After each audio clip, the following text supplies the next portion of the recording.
interesting. It took quite a lot of time for Ellie to finally calm down. She wiped her tears, her red eyes gleaming and looking at me with a clear desire. But you were going to prepare for the concert, I said timidly. I'm always prepared. Can't say the same about myself. Heck, I think you need to relax. I understand perfectly that a conversation with my grandfather can be very unpleasant. She grabbed her school bag, went through it, and took out a small plastic bag. She do got the drugs. Oh shit, she do got the drugs. Because we know from Catherine's route that Michael got them pictures that he used to blackmail her. She got that shit on her. That's what help. Is this what I think it is? Probably. I smiled slightly, a wicked spark appearing in her eyes. Where did you get it? For Kobayashi Jun had told me, after his request to let Ellie follow the wrong path. Couldn't think of anything worse than this. Why are you grumbling like an old man? We're gonna have a little bit, just for a head start, and then we'll play. Well, I'm starting to make sense now. Ellie's frequent mood swings, emotional outbursts, even the sexual intensity. I could have never imagined that the heir to Kobayashi Corporation turned out to be a drug addict. Ellie, I'm asking you seriously, where did you get this? Here we go again. I'll take it alone if you don't want to. I'm not underage by your country's laws. I was about to open the bag, but I jumped to her and grabbed her arm. Nick, let me go. She protested, but didn't try to pull my hand away. You know what this can lead to? You think alcohol is any better? It's not, but just don't moralize at me. Jesus, I know my substances. And how long have you... I exhaled and let go of her hand. Enough to know there's no harm if you do it carefully. I didn't know what to do next. Take the bag away from her, throw its contents in the toilet, flush it, tie Ellie to a chair, and hand her over to Kagamaru. If I were to stick to my guns, it'd only push her away. There's no reason to assume that she'd stop being a human being after a single hit. Just tell me honestly, all this time we've been together, have I been taking it? She smirked sadly. Call it yeah once or twice. How the hell hadn't I guessed? Maybe her grandfather suspected something too, which is why he was so thorough with me. Rock music alone was hardly cause for so much concern. Oh my god, I don't even know what to think. Are you disappointed with me? Should we break up? She asked with a weird defiance in her voice. Oh, of course not. It seemed like our relationship hung on a thin thread covered with a thick layer of powder. I want you to keep me company. She again offered me the bag with a pleading look in her eyes. Obviously, Ellie caught me off guard, and I couldn't come up with reasonable arguments on the spot. So I could either keep proselytizing or agree to her offer. Nope. Nope. I'm gonna say, of course, but no. No. We are not encouraging that in the slightest. No. No. I'm not trying to like suck big guy's dick or anything, trying to be like, oh, I gotta do what he says, but no, like we gotta put a stop to this shit. Hey, you wanna fucking do rock and roll? You can do rock and roll. You ain't need drugs to do rock and roll, alright? You wanna be a rock star? Hey, be a rock star. Great. You don't need drugs to be a rock star. You know, I don't even know what she's pulling out in the baggie, right? I don't know if she's like if she got that Zaza on her, or she got like a fucking kilo of crack, right? For all I know, this bitch fucking packing meth. They don't tell us what's in the baggie, right?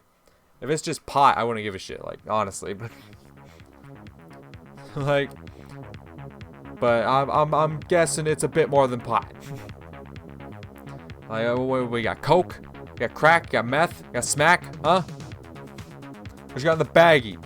Tell me what's in the bag, because I mean, any of those four I just listed, yeah, no, that's a hell no, don't do it. Because I can't imagine she just got like a bag of weed, all right? Because if that's all it was, like, no.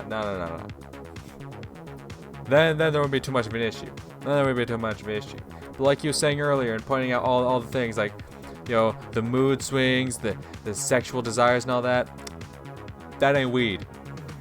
I'm definitely not speaking from personal experience, but that ain't weed. Weed ain't gonna do that. So this bitch on some, all right. But we are not going to enable it. But fuck. Because then, on the other hand, if we refuse it, she gets pissy, she goes away, can't handle her emotions, she takes more, she ODs. I could see that being a bad ending.